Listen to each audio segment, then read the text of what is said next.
नमस्कार दोस्तों, एक बार फिर से आप सभी का स्वागत है मेरे YouTube चैनल पर। आज एक और इम्पोर्टेंट टॉपिक आप लोगों के बीच लेकर आया हूं। आज के दिन इस वीडियो में बात करेंगे कि विद्या ज्ञान के पोर्टल पर वर्तमान सत्र में कक्षा 5 में अध्ययनरत छात्र का ऑनलाइन फॉर्म कैसे अप्लाई करेंगे, अगले सत्र में कक्षा 6 में प्रवेश हेतु।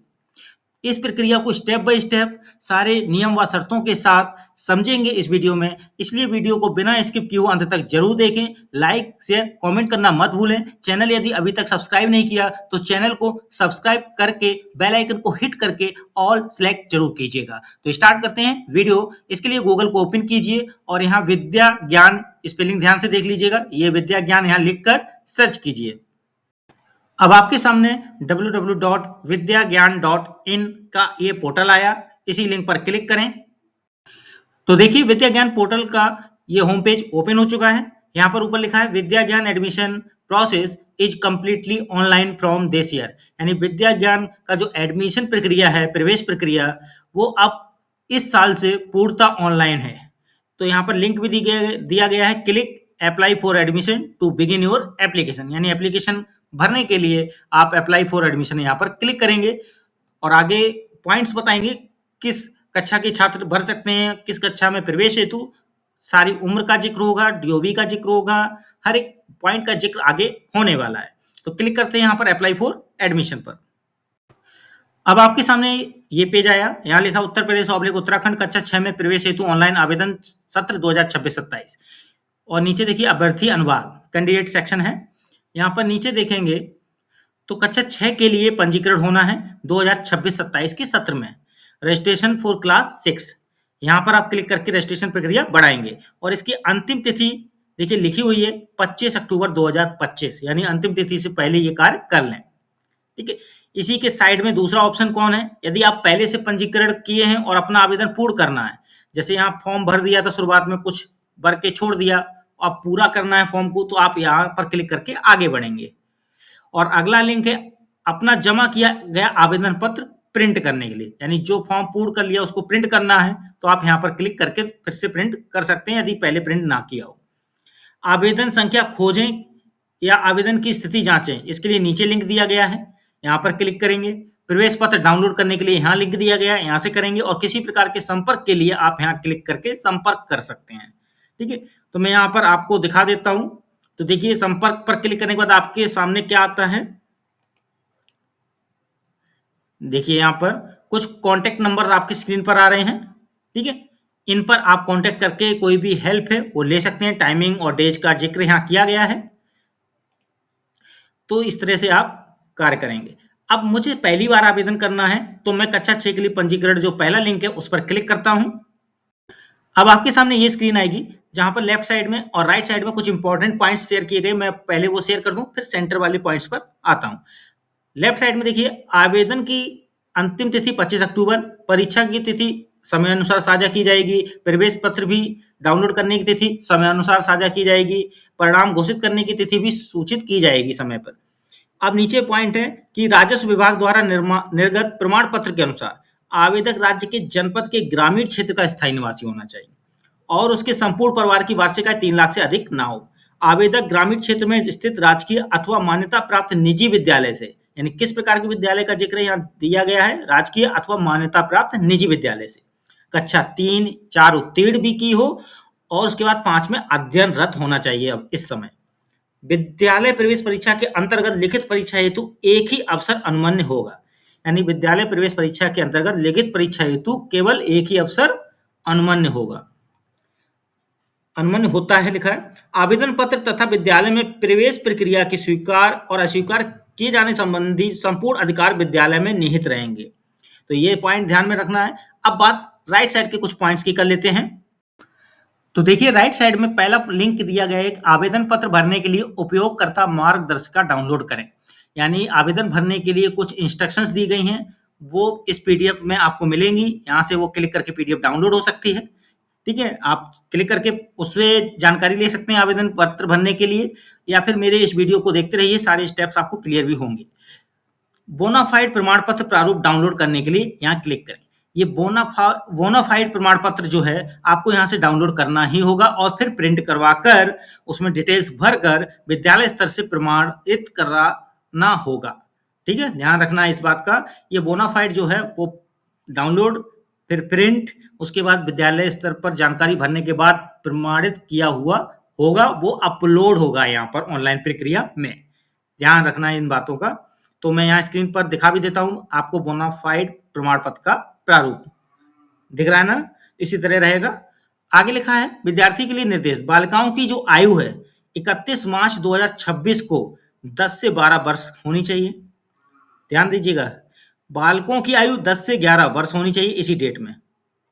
निम्नलिखित दस्तावेजों की स्कैन की हुई प्रतियां संलग्न करना अनिवार्य, यानी आपको स्कैन की हुई कौन कौन चीजें अपलोड करनी है? विद्यार्थी का नवीनतम फोटो, विद्यार्थी का आधार कार्ड और विद्यालय से प्राप्त बोनाफाइड प्रमाण पत्र जो कि प्रधानाचार्य द्वारा सत्यापित होगा। तो ये दोनों साइट की मैंने जानकारी आपको शेयर की। अब बात कर लेते हैं सेंटर पॉइंट्स पर। तो देखिए सेंटर में लिखा हुआ है यह फॉर्म नए विद्यार्थियों के पंजीकरण के लिए है। यदि आपने पहले पंजीकरण किया है लेकिन आवेदन सबमिट पूरा नहीं किया है तो नीचे दिए गए लिंक पर क्लिक करके अपनी आवेदन संख्या से प्रक्रिया पूरी करें। तो यदि आपने पहले आवेदन कर रखा है और अधूरा है तो यहाँ पर क्लिक करके अपनी आवेदन संख्या का प्रयोग करते हुए आगे बढ़ेंगे, लेकिन यदि नया है तो आप नीचे प्रक्रिया बढ़ाएंगे।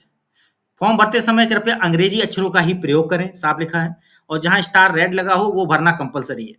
तो क्या अभ्यर्थी शैक्षणिक सत्र 2025-26 में वर्तमान में कक्षा 5 में अध्ययनरत हैं? तो मैं यहाँ पे यस ही सिलेक्ट करूंगा क्योंकि उसी का आवेदन हो पाएगा। देखिए नो सिलेक्ट करते क्या मिलेगा, लिखा हुआ आपको आवेदन करने की अनुमति नहीं है, यानी वही बच्चा आवेदन कर पाएगा जो इस सत्र में 5 में अध्ययनरत है। क्या अभ्यर्थी ने पहले भी विद्यालय की प्रवेश परीक्षा दी है? तो नया छात्र है तो नो करेंगे तो देखिए कोई प्रॉब्लम नहीं। यस करते ही क्या लिख के आ रहा है, आपको आवेदन करने की अनुमति नहीं है, यानी एक ही बार लिखित परीक्षा में प्रवेश के लिए अनुमन्य किया गया है। तो यहाँ पर आप लिखेंगे नो क्योंकि नया छात्र होना चाहिए। क्या वर्तमान विद्यालय ग्रामीण क्षेत्र में स्थित है? तो होना चाहिए तभी आवेदन हो पाएगा। यदि आप नो करते हैं तो क्या रहता है, आपको आवेदन करने की अनुमति नहीं है। तो यस करेंगे, उसी विद्यार्थी का ही प्रोसीड आगे होगा। अब विद्यार्थी की आधार संख्या यहाँ भरेंगे, विद्यार्थी का नाम जो स्कूल रिकॉर्ड के अनुसार है वो भरेंगे यहाँ पे अंग्रेजी के अक्षरों में, जेंडर, फिर जन्म तिथि, ठीक है, यहाँ पर फिल करेंगे, कैलेंडर से यहाँ सेलेक्ट कर लेंगे और उसको सिलेक्ट करके यहाँ फिल कर देंगे। बालिकाओं की जन्म तिथि जो है वो 31 मार्च 2014 से शुरू होगी और 31 मार्च 2016 तक के बीच में होनी चाहिए। बालकों की जन्म तिथि 31 मार्च 2015 से शुरू होगी और 31 मार्च 2016 तक के बीच में होनी चाहिए। फिर यहाँ ईमेल आईडी के आगे स्टार नहीं लगा तो ये ऑप्शनल है, यदि अवेलेबल है तो डालें अन्यथा छोड़ सकते हैं। मोबाइल नंबर कंपलसरी है डालना। उसके बाद परिवार की वार्षिक आय आपको यहाँ फिल करनी होगी, ठीक है। यहाँ देखो कैटेगरी दी रहती है 50,000 से 1 लाख, 1.5 लाख से 2 लाख, जो भी है आय उसकी एक रेंज यहाँ दी गई, सिलेक्ट कर लें। फिर यहाँ पर कैप्चा दिया गया है, इस कैप्चा को यहाँ पर भर दें और नीचे टिक पहले से लगा हुआ है।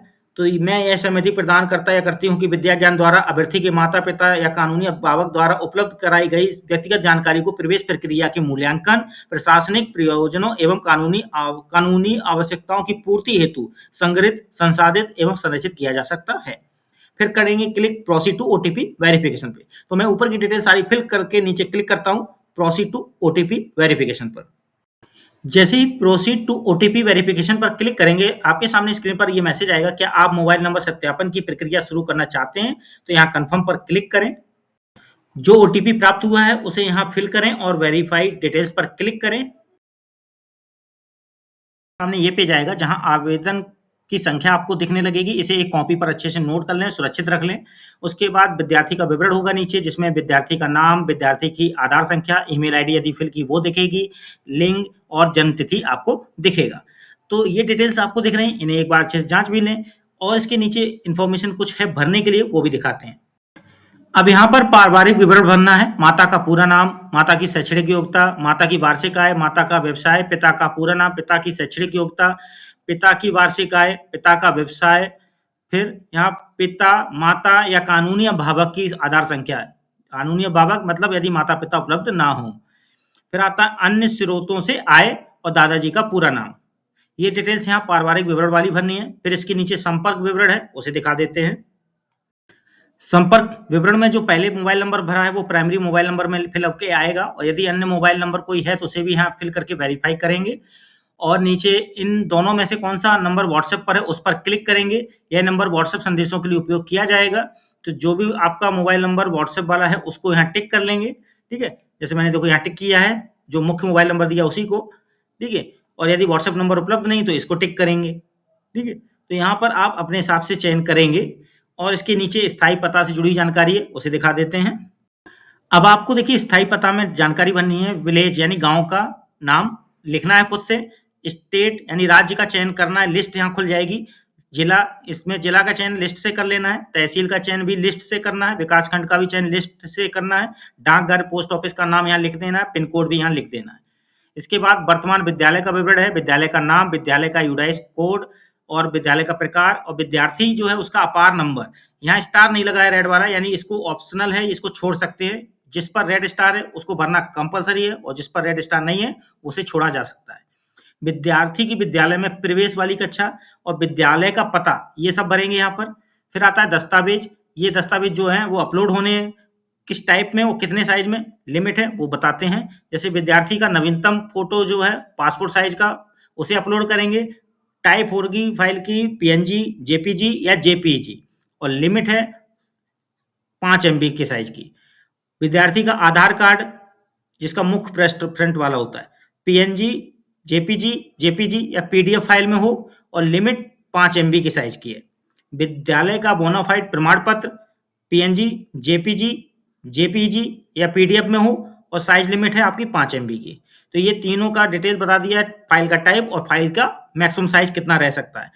यहाँ पर आपको क्या करना है, अपलोड वाली बटन पर क्लिक करना है। जैसे विद्यार्थी का नवीनतम फोटो है तो यहाँ सामने ही अपलोड बटन पर क्लिक करके फाइल फोटो वाली सिलेक्ट कर लेंगे और इसे अपलोड करेंगे। उसके बाद विद्यार्थी का आधार कार्ड साइड में सामने जाएंगे, अपलोड पर क्लिक करके फाइल सिलेक्ट करके अपलोड कर देंगे। ऐसे ही विद्यालय का बोनाफाइड प्रमाण पत्र भी सामने अपलोड वाली बटन पर क्लिक करके इसके फाइल सिलेक्ट करके अपलोड कर देंगे। उसके बाद यहाँ नीचे सेव बटन पर क्लिक करेंगे। तो मैं ये अपलोड करके सेव बटन पर क्लिक करता हूँ और ऊपर की भी जानकारी जो है वो सारी भरकर और नीचे ये पीडीएफ फाइल्स या जेपीजी फाइल्स अपलोड करने के बाद तब सेव करूंगा, यानी ऊपर से अंत तक सारा डिटेल्स फिल और अपलोड का करने के बाद सेव करता हूं। तो देखिए मैंने सारी डिटेल्स फिल करके नीचे फाइल्स भी अपलोड कर दी, जो 3 फाइल्स थी, फोटो, आधार कार्ड और बोनाफाइड।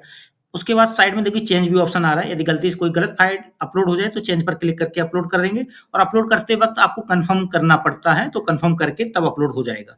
अब मैं इसे सेव करता हूं। देखिए क्या मैसेज आ रहा है, ध्यान से पढ़िए। क्या आप अपनी जानकारी सेव करना चाहते हैं? ध्यान दें, सेव करने से फॉर्म सबमिट नहीं होता है। सबमिट करने के लिए जो साइड में प्रीव्यू एप्लीकेशन का इस्तेमाल करना है, ठीक है। तो मैं इसे अभी जानकारी को सेव करता हूं, कंफर्म करता हूं और जब सबमिट करना है तो प्रीव्यू एप्लीकेशन का प्रयोग करेंगे। तो यहाँ कंफर्म करते हैं। तो देखिए यहाँ पर डेटा सेव हो गया है। यदि इसे फाइनल सबमिट करना है तो प्रीव्यू एप्लीकेशन पर क्लिक करते हैं। अब यहाँ पर प्रश्न आ रहा है, क्या आप वाकई प्रीव्यू चरण पर जाना चाहते हैं? कृपया सुनिश्चित करें कि सबमिट करने से पहले सभी जानकारी पूरी और सही होनी चाहिए। तो एक बार डेटा सारा सही है ये कंफर्म कर लें, उसके बाद ही प्रीव्यू एप्लीकेशन पर क्लिक करें और फिर यहाँ मैं कंफर्म करता हूँ। तो देखिए आवेदन का प्रीव्यू ओपन हो गया है, इसे आप अच्छे से चेक कर लें। जैसे कि ऊपर आवेदन संख्या दिख रही है, नीचे विद्यार्थी का विवरण है, साइड आपको विद्यार्थी का नाम, विद्यार्थी का आधार संख्या, लिंग, जन्म तिथि, ईमेल आईडी, ये डिटेल्स दिखेंगी। पारिवारिक विवरण भी दिखेगा, माता का नाम, व्यवसाय, शैक्षणिक योग्यता और माता की वार्षिक आय, पिता का भी इस तरह का विवरण रहेगा। फिर नीचे अन्य स्रोतों से आए दादाजी का पूरा नाम, फिर मुख्य मोबाइल नंबर या व्हाट्सएप नंबर, ग्राम, विकासखंड, तहसील, डाकघर, जिला, राज्य, पिन कोड, वर्तमान विद्यालय का विवरण भी यहाँ दिखेगा। फिर दस्तावेज जो अपलोड किए हैं वो दिखेंगे। फिर उम्मीदवार और भावक संरक्षक द्वारा एक प्रतिज्ञा होगी जो पहले से टिक लगा है, इसे पढ़ लें हिंदी में जो लिखा है। उसके बाद आप देखेंगे नीचे 2 बटन दिख रही हैं, बैक टू एडिट और सबमिट एप्लीकेशन। यदि कुछ संशोधन करना है, आपको लग रहा है ऊपर कुछ विवरण आपको गलत दिखा, तो बैक टू एडिट पर जाके सुधार करेंगे और फिर से प्रीव्यू एप्लीकेशन करके यहाँ पर आएंगे। और यदि सब कुछ सही दिख रहा हो तो आप सबमिट एप्लीकेशन पर क्लिक करेंगे। तो मुझे जो भी डाटा दिख रहा है वो सब कुछ सही है, मुझे बैक टू एडिट पे जाने की जरूरत नहीं है, सुधार करने की मुझे जरूरत नहीं है, क्योंकि मैंने जो डाटा भरा बिल्कुल सही है। यदि आपके डाटा में कोई गलती हो तो बैक टू एडिट पे जा भी सकते हैं। अब मैं यहाँ सब कुछ डाटा सही होने पर क्लिक करता हूँ सबमिट एप्लीकेशन पर। अब आपके सामने कंफर्म करने के लिए आएगा, लेकिन एक मैसेज लिखा है, क्या आप सुनिश्चित हैं कि आप अपना आवेदन पत्र सबमिट करना चाहते हैं? कृपया ध्यान रखें, एक बार सबमिट करने के बाद कोई संशोधन नहीं किया जा सकेगा। तो संशोधन नहीं किया जा सकेगा ये सोचकर आप ध्यान रखिएगा। यदि लगता है कुछ संशोधन करना है तो कैंसिल करके आप वापस बैक टू एडिट में जाएंगे और यदि सब कुछ सही है तो आप कंफर्म करेंगे। तो मैं कंफर्म करता हूँ यहाँ। सबमिट होने के बाद आपके सामने बैक टू होम की बटन और प्रिंट एप्लीकेशन फॉर्म दिखेगा। यहाँ से आप प्रिंट एप्लीकेशन फॉर्म पर क्लिक करके इस फाइल को प्रिंट कर सकते हैं या पीडीएफ में अपने मोबाइल या लैपटॉप में सेव कर लेंगे और बाद में आप मोबाइल के थ्रू या फिर पेन ड्राइव में लेकर बाहर कहीं प्रिंट भी कर सकते हैं या घर पे प्रिंट कर सकते हैं। तो यहाँ प्रिंट डायरेक्ट भी कर सकते हैं यहाँ से। तो ये आपको बता दिया मैंने आज इस वीडियो में कि विद्या ज्ञान के पोर्टल पर जो इस साल से शुरू हुआ है, इस पर आप कक्षा 5 में अध्ययनरत जो कि कुछ शर्तें हैं कि किस प्रकार के विद्यालय में पढ़ना चाहिए बताया गया है। उन छात्रों का आवेदन आगामी सत्र में कक्षा 6 में प्रवेश हेतु कैसे करेंगे, ये प्रक्रिया मैंने इस वीडियो में स्टेप बाय स्टेप सारे रूल्स के साथ समझाई।